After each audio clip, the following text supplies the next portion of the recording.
segment of the interview, let us talk about the journey of Deenanath Mangeshkar Hospital, how it came about, your interactions with the great Lata Mangeshkar and family, and your leadership style, which is completely free, decentralized, and agile.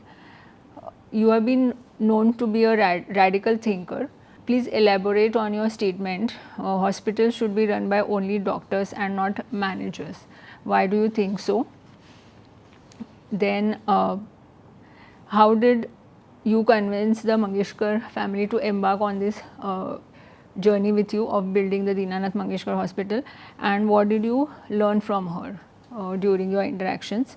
Also, how is Deenanath Mangeshkar Hospital different from other hospitals? What are the special things here? What kind of financial challenges you faced? And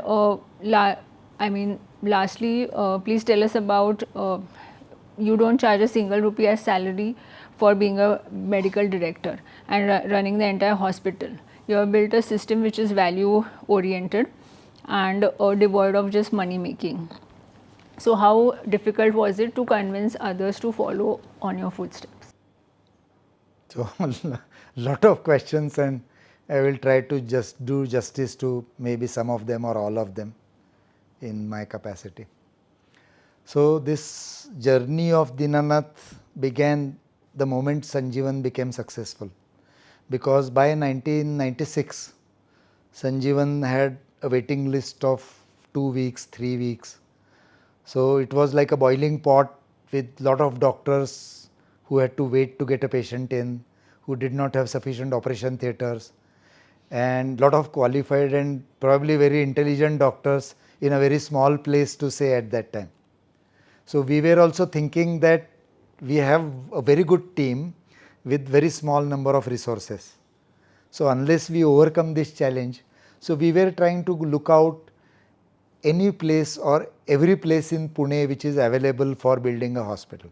So, again, like we reviewed the sick hospitals in 1992, by 1997 we were reviewing all the empty places in Pune like a politician does. So, since we were looking at empty places, one of the places we realized was this plot where we are sitting, which was donated by government of Maharashtra to Mangeshkar family, and many years had passed, but they had not started a hospital. So, this land was given in 1989 and we are now talking about 1997. So, in those 8 years they could not start a hospital, so I said that therein lies a good opportunity. So, in 94 I had gone to meet them, 1994. By that time Sanjeevan had just started picking up roots, but was not super successful. So, I had gone to meet them and I asked the family that, again, young group of doctors wanting to do something, would you like to come together? So, at that time the answer was very management lesson as well as funny, and I would remember it forever. They said that we have a horse's shoe and we want a horse, because we just have a land and land is like just a horseshoe, and we want a horse to run that, build that place, equip that place and run that place. You clearly are not in that position. In 94 we were not. So, we are looking for somebody who can build a hospital befitting Mangeshkar name and a big hospital, and this is not the time probably we can come together. So, we left it at 1994, and in 1998 they called me, Lata Didi and Dhananjay Mangeshkar called me that, doctor, you have done good in last 5-6 years that we have been seeing you. We are keeping a watch on what you are doing, and we feel that now it is time to come together. Now we have a horse which is running up and running. So, that was a lesson to me, and at that time I said that okay, and we will get together and we will start building this hospital. At that time there was a reservation on this land called as economically weaker section reservation, and which is very difficult to remove. And the land was donated for hospital purpose, but the reservation was not removed. Such is the government mechanism of efficiency and looking after small things. So, it took me almost 242 trips to Mumbai Mantralaya during doing my practice. I went by old Mumbai Pune road around 242 times in those 1.5 years, 98 to 1999, and got this reserve. I got signatures from Pune Corporation General Body, Shahar Sudharana Samiti, Standing Committee, Commissioner of Pune, Town Planning Department, Urban Development, Revenue, Finance, Chief Minister, and back and forth multiple times, total 58 departments and 2 Chief Ministers. And I got this permission in 1999 to start to this become a hospital reserved plot, and we could start building. And I think we started around December 1999. And at that time, I think Sharad Raoji Pawar, Gopinath Munde, Lataji, Ashaji, Dhananjay Mangeshkar and me, we were sitting on the stage for the foundation stone ceremony of the first building. That was in, I think, somewhere between December to Feb 1999-2000. Now this was a huge challenge because they did not want a small hospital. I personally was of the opinion that we should go step by step. They were of the opinion that it should be befitting. So we came to a reasonable compromise. So we had this plot marked out for a final layout of 3 buildings which you see today. So these 3 buildings were marked in the year 2000 with a model which is there, I don't know, somewhere on the 6th floor this model is there. And a model of 2 buildings and a small building in between. We put it together for Lataji to see in 2000 and said that right now we can afford 1 building of some 350 beds and we will start it. And that 350 at that time was the largest in Pune. So for her it was good enough. Even Mumbai did not have many bigger hospitals than that, some were bigger, but like this was a sizable hospital for a young organization like ours, and they had no idea about medical background, so it was a good intermediate station. This we started, and at that time we came together and we said that we will not donate. Again, my principle was that Mangeshkar family will not put out their money. They are not owners, they are the trustees. And this was an important concept which I had imbibed in our group, that we are trustees and we are not owners.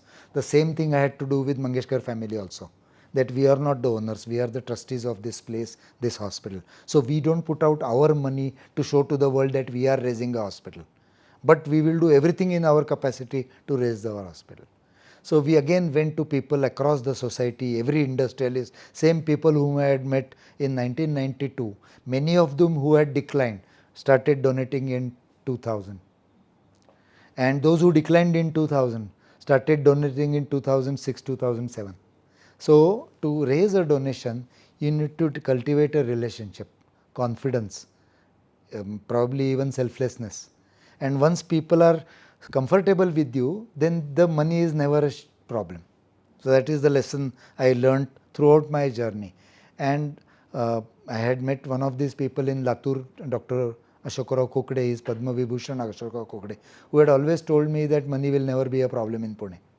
At that time I did not believe him, but I believed him in 2000 that money was never a problem whenever I worked in life. And so we raised a lot of money. We did a lot of programs with Lata Mangeshkar. So Lataji, I did on 16 December 2000, we did a Sangeet Rajni in SP College ground. This Sangeet Rajni was probably the biggest event in Pune before that and after that. So this Sangeet Rajni was held on the ground of SP College Mandali, which you know as SP College, where 42,000 people had seating arrangement with seat numbers. In my opinion, never before and never after people have numbered 42,000 seats. People thought it was impossible, that whenever there is an outdoor program, they said you have to have blocks, block A, block B. So there is a kind of interchangeability of tickets and organization. I said, no, no, no. If I have to go to a program where 42,000 people are going to come, my main worry would be to getting to my seat. And Lata Mangeshkar is not popular in young and adolescents. She is popular in senior people. They must have the confidence to sit and get that seat. And everybody in the industry told me, including Mangeshkar, told me that this is not possible. And we did it. Again, Prabodhini volunteers. We had probably more than 250 volunteers working day and night from hospital, as well as, because Sanjeevan Hospital was already with us.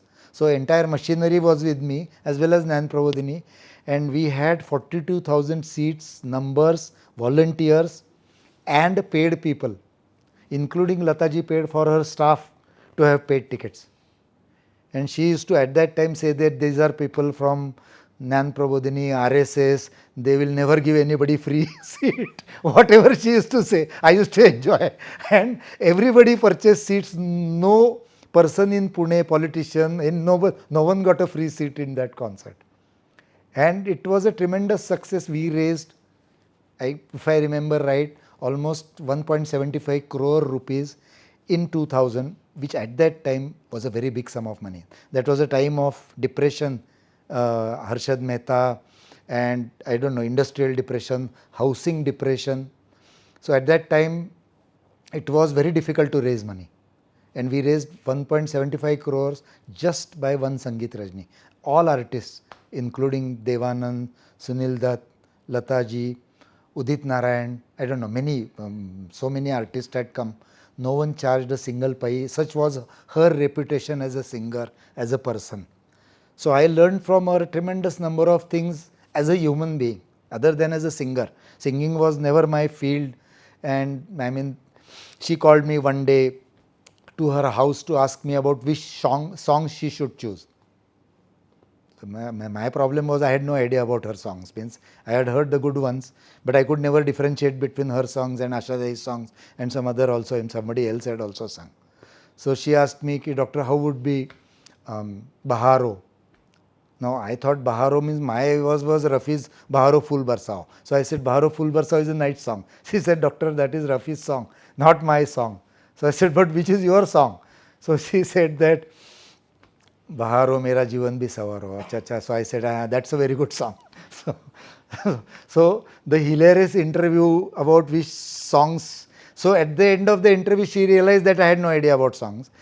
And that means I must be good in medicine. That must have to be in her judgment about me. And I had an idea that I don't know about this industry, but I am willing to learn.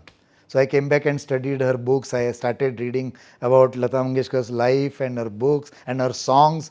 And I said, I must know every song that she has sung. Not knowing is not a good option.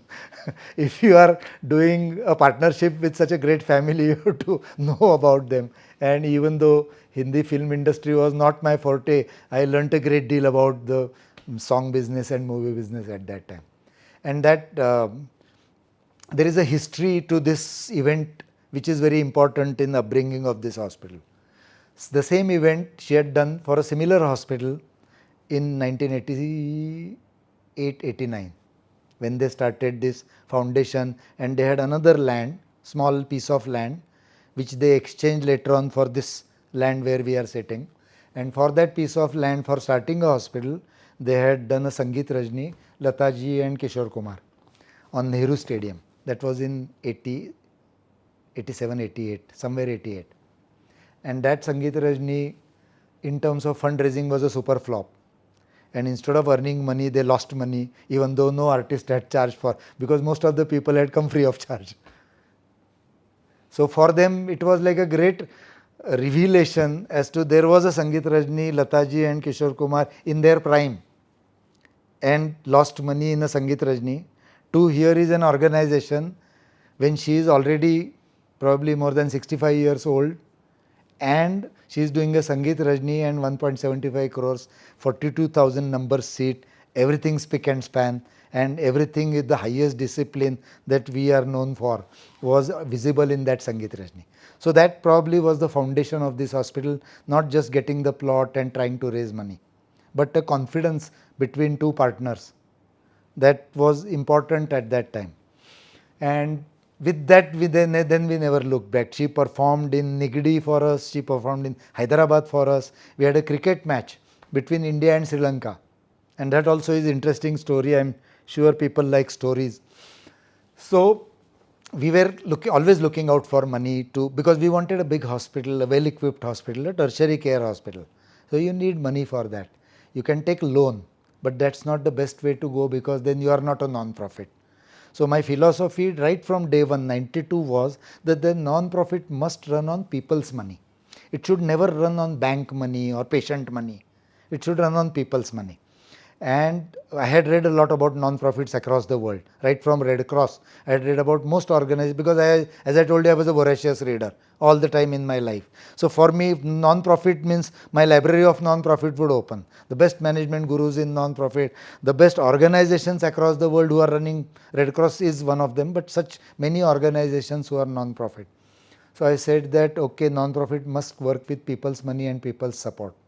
And that people's support I was looking for with the help of Mangeshkar family. So one of the thing was her popularity. And in that, I was speaking to her one day about cricket, because she loves cricket. And Singh Dungarpur, who was a very good friend of mine, was a good friend of the Mangeshkar family also. So I said, Singh ji, why not hold a cricket match for our hospital? He said that the BCCI would never hold a cricket match for any organization, because the entire country would stand in a queue to get a match from them. But there is one exception in the country. So I said, which is this exception? She said, Lata Mangeshkar. So I said, why she is an exception? Because I had no idea about her love for cricket and how much it is. She used to visit cricket matches. The cricketers would come to her house. Sachin calls her almost like a mother. So I knew about it. But how much and what extent, I had no idea. So I spoke to Lataji, is what you have done for cricket. So she said that when we won our first World Cup, that was in 1983, at that time the board announced a prize of 1 lakh rupees per player, and the board did not have money to pay 1 lakh rupees per player. And with current BCCI amount, you cannot imagine that such days did exist, but they did. And the board wanted to give money, board did not have money, so they came to Lataji.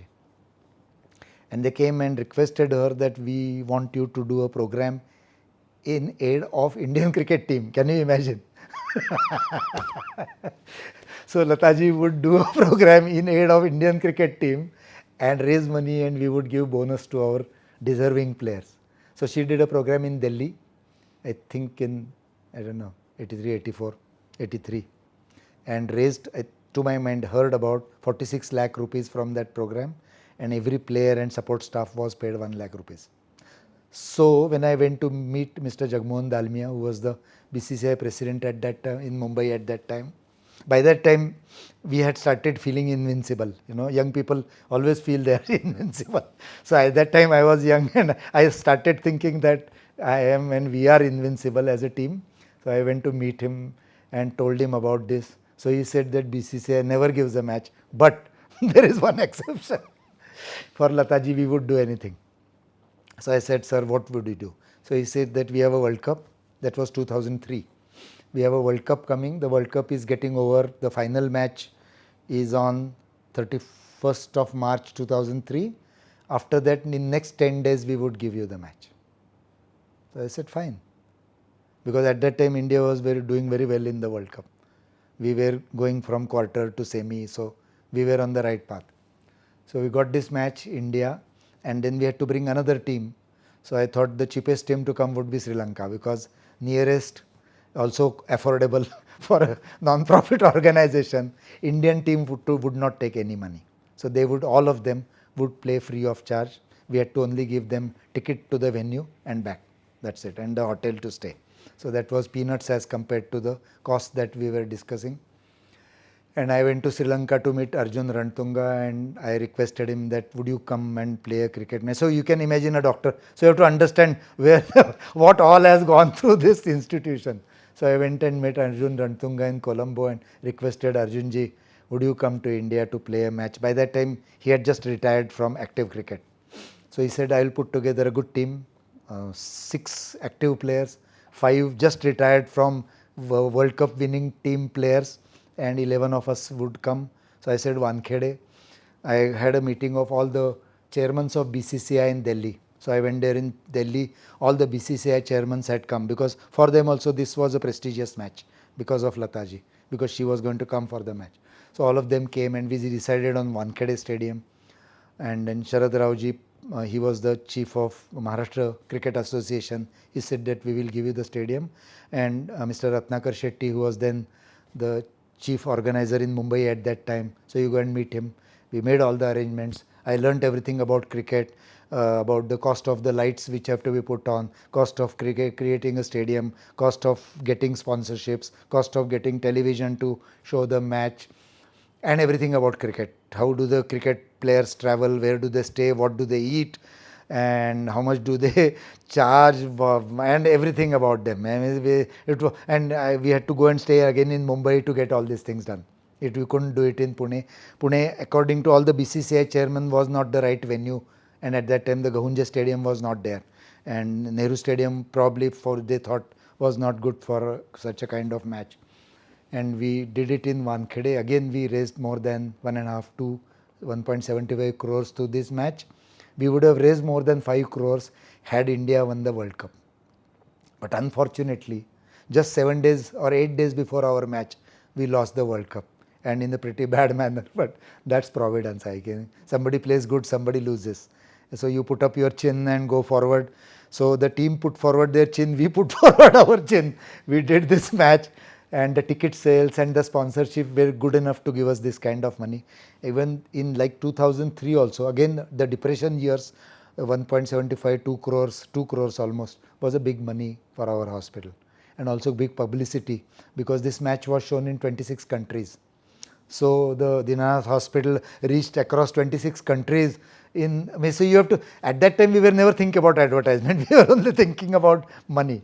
So, but whatever, means I had a good lesson in fundraising, I had a good lesson in cricket, I had a good lessons in music industry, and when to do, when not to do, how much money to generate. So I am a pretty good advisor to many people who come to me for such things.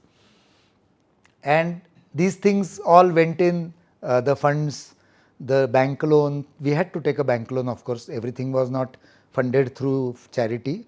But my rule was, this is an important rule, which is the foundation of Deenanath Hospital, which was a rule of 50-50.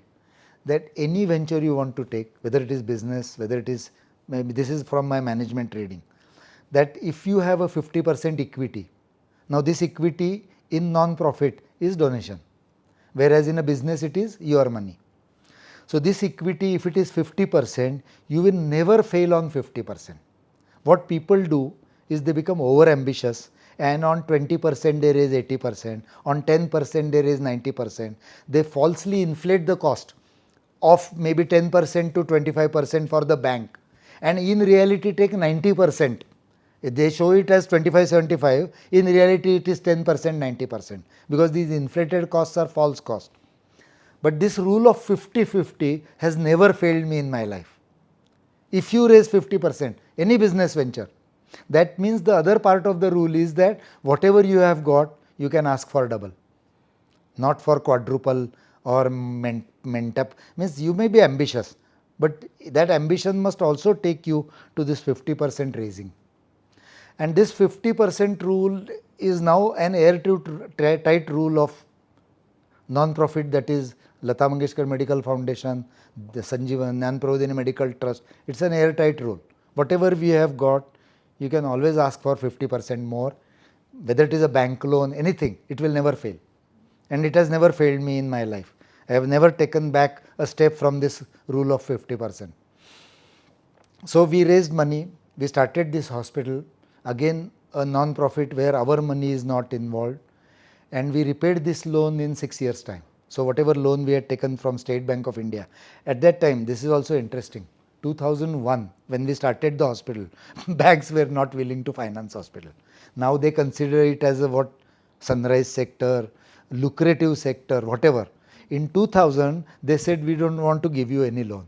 So I said, why are you not giving loan? They gave me a list of the top hospitals in India who have defaulted on loans. Top hospitals in India.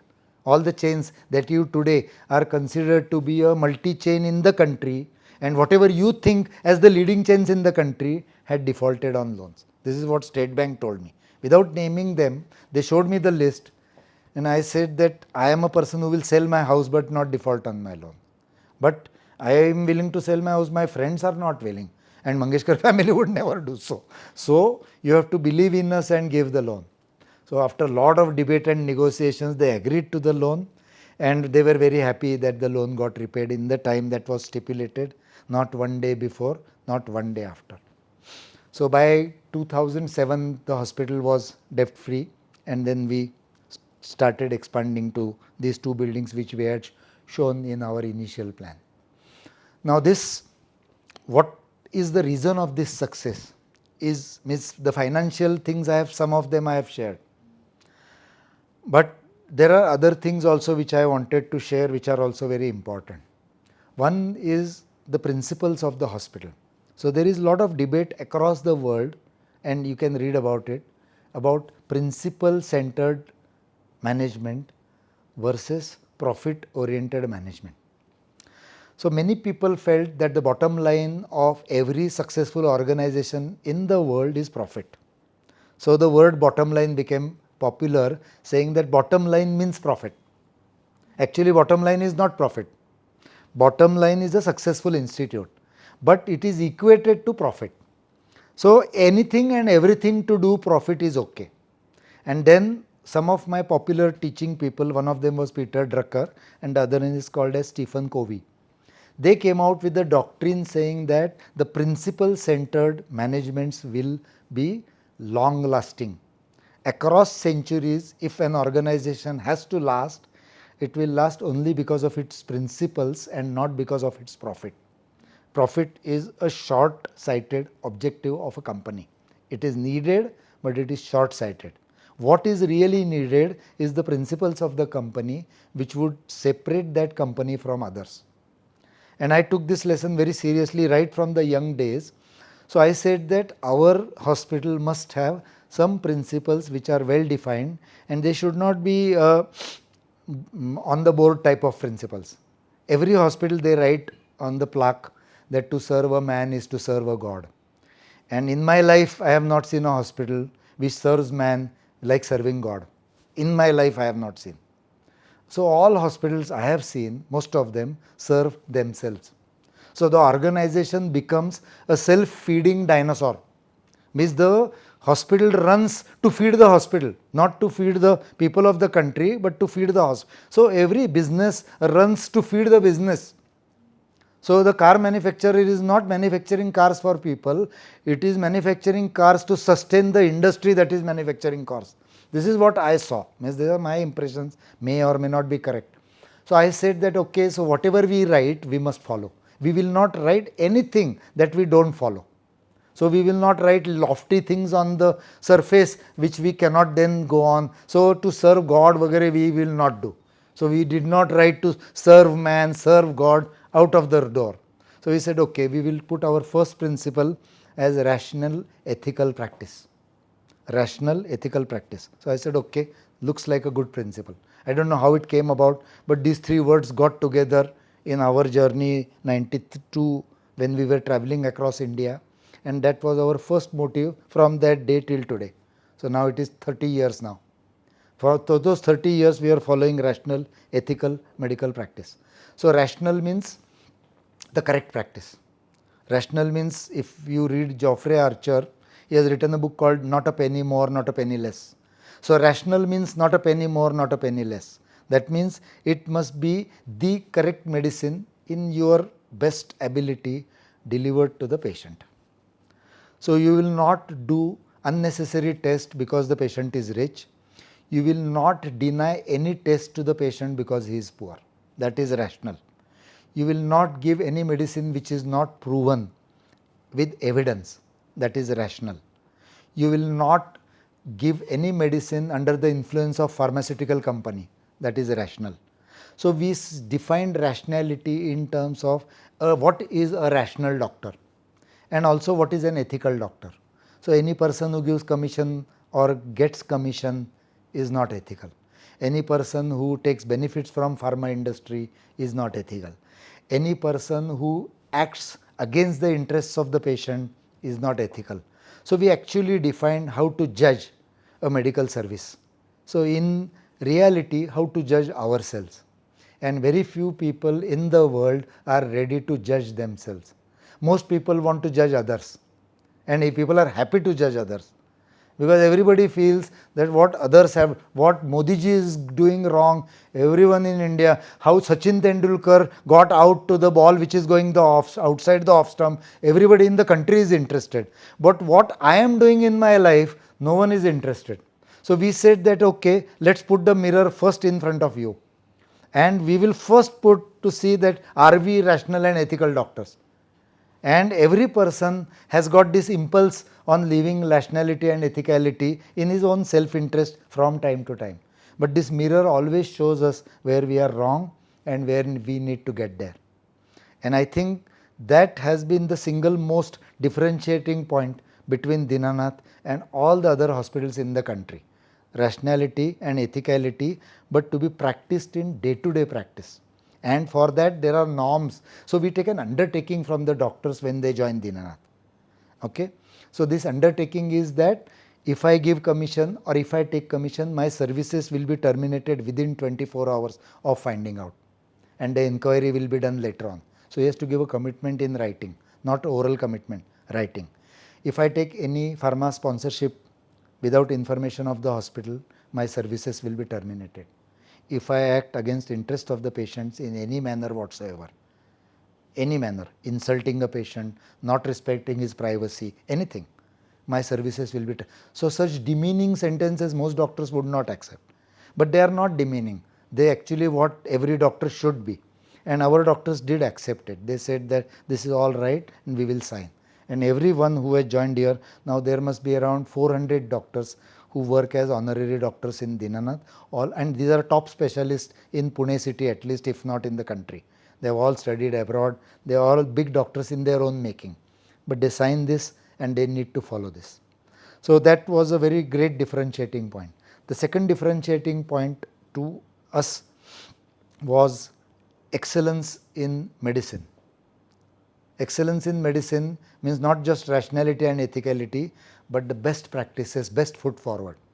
So any doctor who is honest and incompetent will not be tolerated in this hospital. So we had, if you kind of go for management training, there's a paradigm. We show 4 types of people.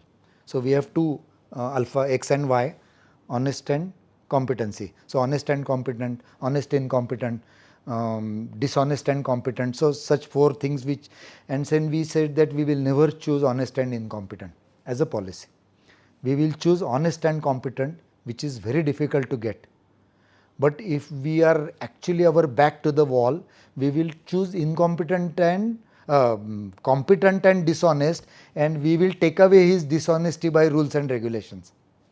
So put him behind such bars that he will not be able to do dishonest practice because of the regulations in the hospital. But we want a competent person. So this excellence, which is equivalent to competence, excellence is equivalent to competence, is a fundamental core principle of Deenanath. So any person who is related to Kelkars, related to Mangeshkars cannot come in this hospital if they are not excellent. So there is no advertisement by Deenanath Hospital in the past 23 years. No advertisement for doctors. We want surgeons, we want gynecologists, we want ophthalmologists, would never come anywhere ever. So what we do is we find out good people and invite them to join. So we say that it is our responsibility to get doctors. So coming to one of your questions as to why doctors should run the institute, why not managers? Managers never ever understand medicine, they understand profit. So again we are going to the bottom line as to what is bottom line of the hospital, and that bottom line is not profit, it is the excellence of medical service to be imparted to the patients.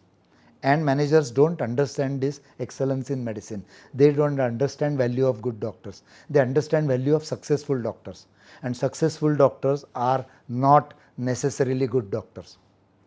Successful doctors may have cut many corners in his life. He can take sponsorships from pharma companies, he can give or take commission, and he can not probably cheat on his patients but mislead his patients in his own interest from time to time. And I have seen such successful doctors across the country. But honest person and competent person will never do so. So our job was to find such people. And if Deenanath has to invest any energy, it invests energy into getting such people. And we got good people, we got young people. If you look at 2000, 2001, not one person of great repute from Pune was invited to Deenanath.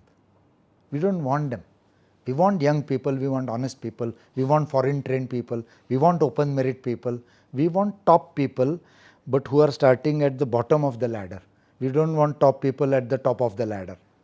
So we started, so as I said about step by step, so this is also a step by step journey in young doctor's life. And this was one of the defining factors for Deenanath. Young doctors, disciplined, would rule, work by the rule of law, would follow rationality, ethicality, and the third important thing in our value system was charity and affordability.